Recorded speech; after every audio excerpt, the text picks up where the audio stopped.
Assalamualaikum warahmatullahi wabarakatuh. Saya Rika Dwi Cahyaning Budi, calon guru penggerak Angkatan 9 SD Negeri 1 Kemuning, Kabupaten Pacitan.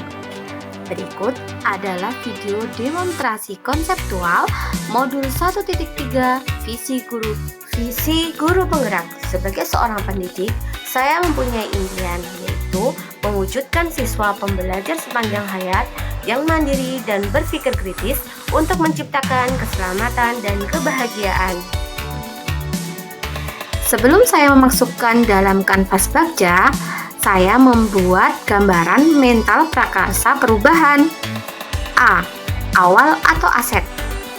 Saya sebagai guru mengamati siswa di sekolah sebenarnya sangat tertarik dengan kegiatan membaca buku, khususnya buku-buku yang ada di perpustakaan. Apabila ada kegiatan mengunjungi perpustakaan, anak-anak sangat senang. T. Tantangan.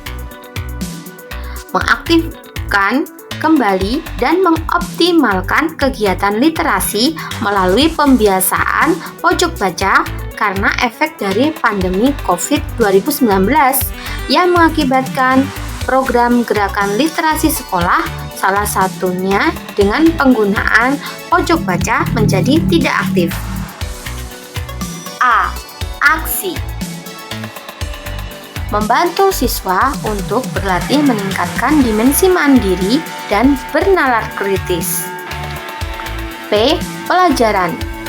Saya paham mengapa mereka perlu meningkatkan dimensi mandiri dan bernalar kritis dalam mewujudkan pembelajar sepanjang hayat yang mempunyai karakter profil pelajar Pancasila.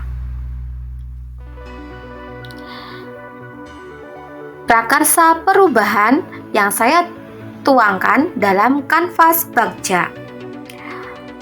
Kalimat prakarsa perubahan yang saya ambil adalah optimalisasi pembiasaan literasi di pojok baca untuk meningkatkan dimensi mandiri dan bernalar kritis pada siswa.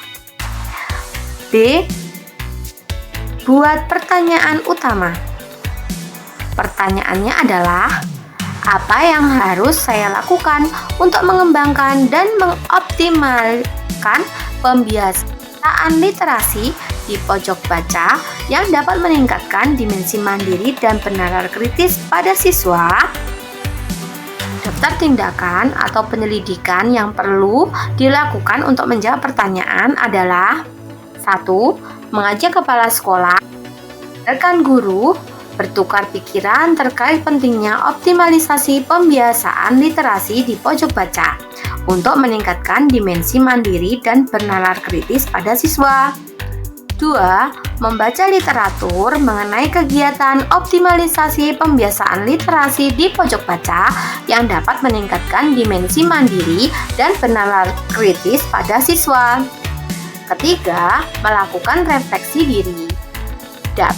Dapat juga meminta umpan balik terhadap situasi pembiasaan literasi saat ini sehingga memiliki benchmark atau titik tolak untuk bergerak. A. Ambil pelajaran. Pertanyaannya adalah, siapakah di sekolah yang mempunyai pengalaman pernah menjalankan pembiasaan literasi di pojok baca untuk meningkatkan mandiri dan bernalar kritis pada siswa? Aktivitas apa saja yang menurut siswa menyenangkan dilakukan di pojok baca? Serta keterampilan apa yang sudah dimiliki dan membantu saya mengoptimalisasi pembiasaan literasi di pojok baca? Daftar tindakan atau penyelidikan yang dilakukan untuk menjawab pertanyaan yaitu: 1. Wawancara atau melakukan survei pengalaman guru atau kepala sekolah atau murid, bahkan orang tua, tentang kegiatan literasi yang sudah pernah ada di sekolah. Nomor 2, mencari contoh nyata bagaimana pembiasaan literasi di pojok baca melalui wawancara atau korespondensi serta studi literatur secara mandiri dan berkolaborasi. Ketiga, melakukan refleksi diri dalam jurnal untuk mengenali potensi saya dalam memahami siswa, meningkatkan pembiasaan literasi di pojok baca. G. Gali mimpi. Apakah kebiasaan-kebiasaan baru yang saya bayangkan terjadi jika optimalisasi pembiasaan literasi di pojok baca berjalan dengan baik? Daftar tindakan atau penyelidikan yang dilakukan untuk menjawab pertanyaan adalah: 1.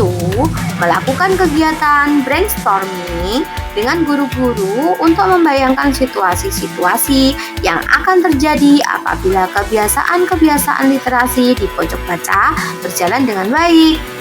Nomor 2, melakukan wawancara kepada anak-anak tentang bagaimana respon dari siswa dengan adanya pembiasaan literasi di pojok baca.